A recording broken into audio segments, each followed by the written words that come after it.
The crash had been brutal. The sedan was wrapped around the oak tree like twisted metal origami, steam rising from the crumpled hood. Officer Sarah Kim and her K9 partner Luna arrived to find the driver clearly deceased. No pulse, no breathing, no hope. But Luna wouldn't leave the scene. For 2 hours, the German shepherds circled the wreckage, whining and pawing at the back seat. That's when they heard it, the faintest cry from inside the car that would turn a tragic accident into a miraculous rescue. Welcome to Saved by Tales. Before we dive into this incredible story of a K9's determination turning tragedy into hope, tell me in the comments, have you ever witnessed a moment where an animal refused to give up when humans had already lost hope?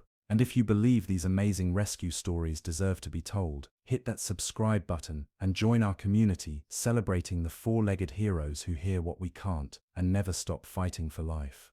It was 7:42 a.m. on a grey Tuesday morning when the call came in. Single vehicle accident on Highway 92, just outside the town limits of Millbrook, Oregon. The rain had been falling steadily since midnight, turning the winding mountain road into a ribbon of black ice and hidden dangers.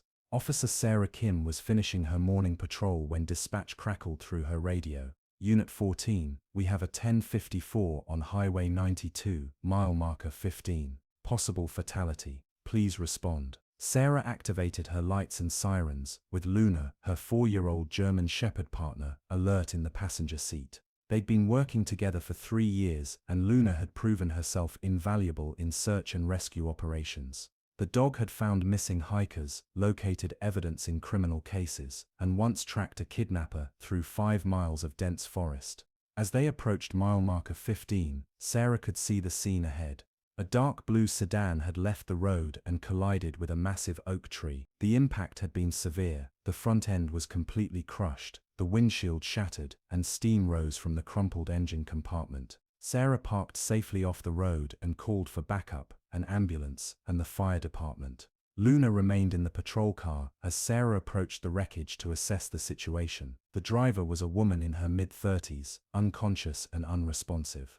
Sarah checked for vital signs through the broken driver's side window, but it was immediately clear that the impact had been fatal. The woman's injuries were severe, and she had likely died on impact. "This is Unit 14, Sarah radioed back to dispatch. "We have a confirmed fatality. Request coroner and accident reconstruction team." As Sarah waited for backup to arrive, she began documenting the scene with her camera. The skid marks on the wet pavement suggested the driver had lost control on the curve, possibly hydroplaning on the rain-slicked asphalt. There was no evidence of another vehicle being involved. Sarah returned to her patrol car to retrieve Luna and begin securing the accident scene. But the moment Luna stepped out of the vehicle, her behavior changed dramatically. Instead of staying by Sarah's side as trained, Luna immediately trotted toward the crashed car. She began circling the wreckage, nose to the ground, tail low, exhibiting behavior that Sarah recognized as extreme agitation. "Luna, heel," Sarah commanded, but the dog ignored her completely. Luna approached the rear passenger side of the sedan and began pawing at the twisted metal, whining softly. Her body language indicated she was detecting something significant, but Sarah couldn't understand what. The back seat appeared empty, and the woman in the driver's seat was clearly beyond help. Fire and rescue arrived within 15 minutes, along with paramedics and additional police units. While the paramedics confirmed the driver's death and the fire department worked to stabilize the vehicle, Luna continued her frantic behavior around the car. "What's gotten into her?" asked Captain Rodriguez, the senior officer on scene. "I don't know," Sarah replied, watching Luna scratch at the rear door. "She's acting like she's tracking something, but there's nothing there." Captain Rodriguez looked at the empty backseat through the shattered rear window. "Maybe she's picking up scents from the accident. Blood, fuel, something like that." But Sarah knew Luna's behavior patterns too well. This wasn't a random reaction to crash debris. Luna was alerting to something specific, something that required immediate attention. Luna began barking, short, urgent barks that she typically used when she'd found a missing person. The sound echoed through the quiet forest, drawing the attention of all the emergency responders. "She's never wrong about these things," Sarah told Captain Rodriguez. "If Luna thinks there's something in that car, there's something in that car." Fire Captain Mike Stevens approached with hydraulic cutting tools. "You want us to open up the back seat? Maybe there's something trapped underneath that we can't see." Sarah nodded. Luna's behavior was becoming more frantic by the minute, and her experience told her to trust the dog's instincts over her own eyes. The fire team carefully cut away the twisted rear door, revealing the backseat interior more clearly. At first glance, it appeared empty, just torn upholstery and broken glass. But Luna immediately jumped into the opening and began pawing at something behind the front seats. "There," Sarah said, pointing to where Luna was focused. "She's indicating something specific in that area." Fire Captain Stevens used a flashlight to examine the space more carefully. The impact had caused the front seats to collapse backward, creating a small dark cavity behind them. Luna was trying to squeeze into this narrow space, whining with increasing urgency. That's when they heard it. A sound so faint it could have been mistaken for wind through the trees or the settling of metal. But Luna's ears perked up immediately, and she began barking with renewed intensity. It was a cry, barely audible but unmistakably human, and unmistakably young. "There's someone in there," Fire Captain Stevens said, his voice tight with urgency. "Sounds like a child." The rescue operation shifted into high gear. While Luna was gently pulled back from the wreckage, the fire team began carefully cutting away the collapsed front seats to access the hidden space behind them. Sarah called for additional medical support and a pediatric trauma team. Whatever was trapped in that car had survived the initial crash, but would need immediate medical attention. As the firefighters worked, Luna positioned herself as close to the car as possible, still whining and pacing. Her behavior suggested that whatever she'd detected was still alive but in distress. 20 minutes of careful cutting revealed the incredible truth. Wedged in the narrow space behind the driver's seat, protected by a forward-facing car seat that had somehow remained intact, was a baby. A little girl, approximately 6 months old, conscious but weak. The car seat had been installed behind the driver's seat, and when the impact collapsed the front seats backward, it had created a protective cocoon around the infant. She was trapped but largely uninjured, having been shielded from the worst of the crash by the very deformation that had hidden her from view. Paramedic Lisa Chen immediately began assessing the baby while the fire team continued working to free her from the wreckage. "She's breathing, conscious, but showing signs of hypothermia and possible dehydration. How long has she been in there?"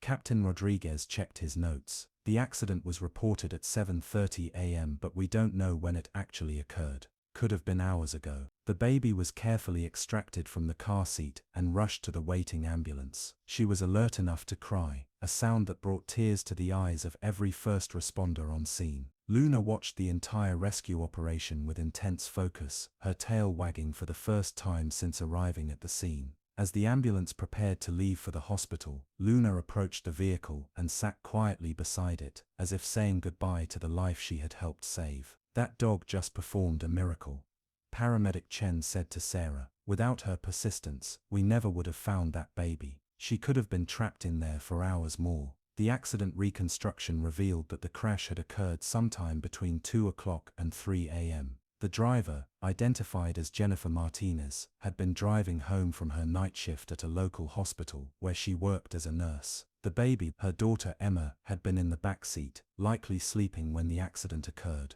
Jennifer was a single mother, Detective Williams explained to Sarah later that day. She worked nights and had to bring Emma with her sometimes because she couldn't afford full-time childcare. She was probably taking her to the babysitter before heading home to sleep. The baby had survived nearly 5 hours trapped in the wreckage, protected by her car seat and the twisted metal that had both hidden and shielded her. The temperature had dropped into the 30s during the night, and exposure would have been fatal within hours. Luna saved that baby's life, Dr. Patricia Ross, the pediatrician treating Emma, told Sarah during a visit to the hospital. A few more hours of exposure and hypothermia would have been irreversible. Her timing was perfect.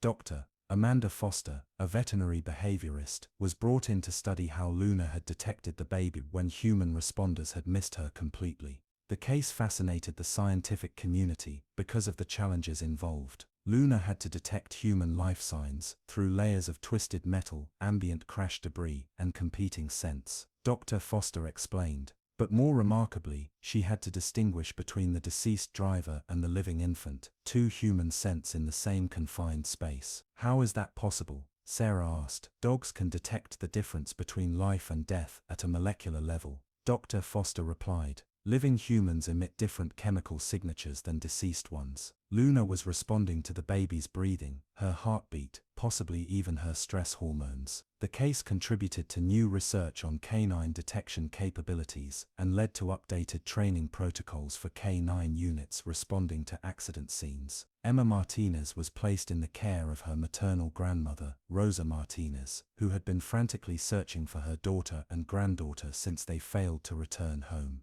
"I knew something was wrong when Jennifer didn't come home," Rosa told Sarah during a visit to the hospital. "She always called if she was going to be late, but I never imagined. I can't believe my granddaughter survived that accident." The reunion between Rosa and Emma was emotional for everyone involved. The baby had recovered remarkably well from her ordeal, showing no lasting effects from the crash or exposure. "The doctors say she's going to be fine," Rosa said, tears streaming down her face. "Thanks to your dog, I still have my granddaughter. Luna gave me back my family." Sarah arranged for Luna to visit Emma in the hospital. The dog was gentle and calm around the baby, seeming to understand the fragility of the life she had helped save. The story of Luna's rescue made national news, capturing hearts across the country. The image of a police dog refusing to give up on a hidden baby resonated with people everywhere. Donations poured in to help Rosa care for Emma, including offers of free childcare, baby supplies, and even a college fund.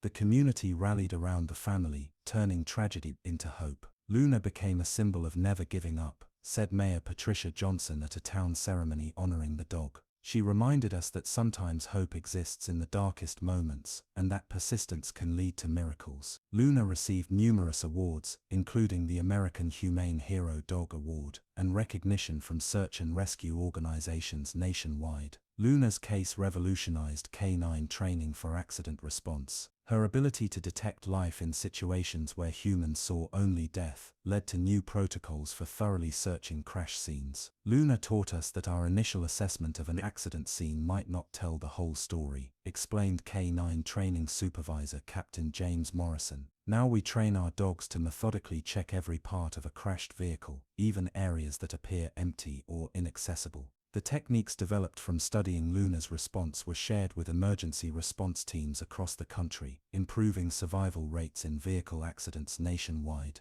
2 years after the rescue, Sarah and Luna continued their work with a deeper understanding of their partnership. The case had strengthened their bond and enhanced Sarah's trust in Luna's capabilities. "Luna taught me that dogs perceive things we miss entirely," Sarah reflected. "I learned to follow her lead even when logic told me she was wrong. Dogs don't lie, and they don't give up." Their success rate in search and rescue operations increased dramatically after the Martinez case. Luna's persistence in challenging situations had saved several more lives, always guided by her extraordinary senses. Emma Martinez grew into a healthy, happy toddler under her grandmother's care. Rosa often brought her to visit Luna at the police station, where the dog would gently play with the child she had saved. "Emma loves Luna," Rosa said during one visit. "She doesn't understand what happened yet, but there's something special between them. Luna watches over her like a guardian angel." Plans were made to tell Emma the full story when she was older, ensuring she would understand the role Luna played in saving her life. The case became a teaching tool for emergency responders, highlighting the importance of thorough scene investigation and the value of canine assistance in rescue operations. Luna's story reminds us that we should never assume we've found everything at an accident scene, said Emergency Response Coordinator Dr. Jennifer Walsh. Her persistence saved a life that would have been lost if we'd relied only on human senses. The partnership between Sarah and Luna continued to inspire new canine teams, demonstrating the incredible potential of human-animal cooperation in life-saving work. Luna's legacy extended beyond the single rescue, influencing emergency response protocols and training programs that would save countless additional lives in the years to come.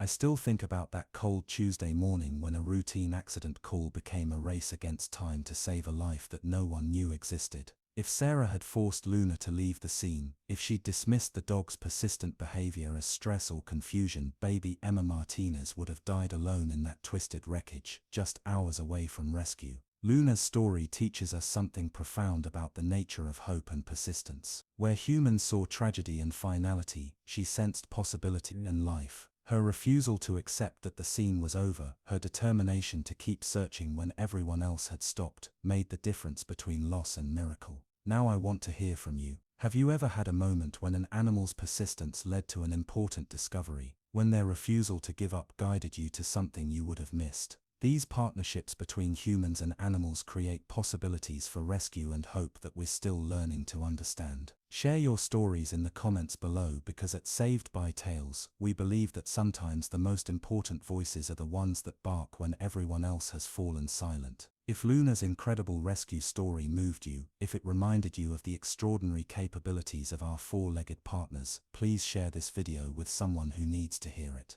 Hit that like button, subscribe to Saved by Tales, and help us continue telling the stories of animals whose instincts and determination turn tragedy into hope, loss into rescue, and despair into miracles. Thank you for watching, and remember, sometimes the smallest cries for help can only be heard by those who never stop listening.